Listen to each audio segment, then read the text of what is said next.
Dahil patuloy ang pag-ulan sa iba't ibang bahagi ng Metro Manila, hindi tumitigil ang MMDA sa pagbabantay ng mga waterway at ang kanilang walang tigil na paglilinis dito para mabawasan ang mga pagbaha ngayong tag-ulan.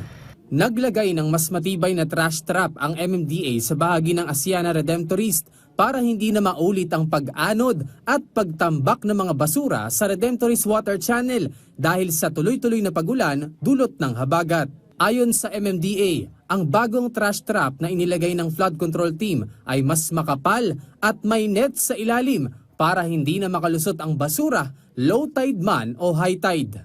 Matatandaang tonne-toneladang basura ang naipon sa Redemptorist Water Channel dahil sa matinding pag-ulan sa Metro Manila. Sa paglilinis ng MMDA sa Water Channel simula noong August 10, mahigit 200 truck ng basura ang nakolekta at nahakot. Samantala, nakahakot din ng MMDA Metro Parkways Clearing Group katuwang ang Dole Tupad beneficiaries ng mahigit 400 sako ng basura sa kanilang paglilinis sa baybayin ng dike ng Barangay Bagong Bayan North, Navotas City.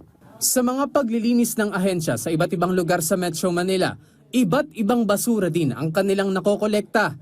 Kaya naman nagpaalala ulit ang MMDA sa ating mga kababayan na maging responsable sa pagtatapon ng basura. Ang nagiging problema po namin ay yung kawalan ng disiplina ng ilan nating mga kababayan na diretso po nagtatapon sa waterways. Sana po magkaroon ng mindset, ng pagbabago sa mindset ng ating mga kababayan at magkaroon ng sense of responsibility na ito pong problema sa basura, sa pagbabaha, hindi po kaya ng pamahalaan lamang.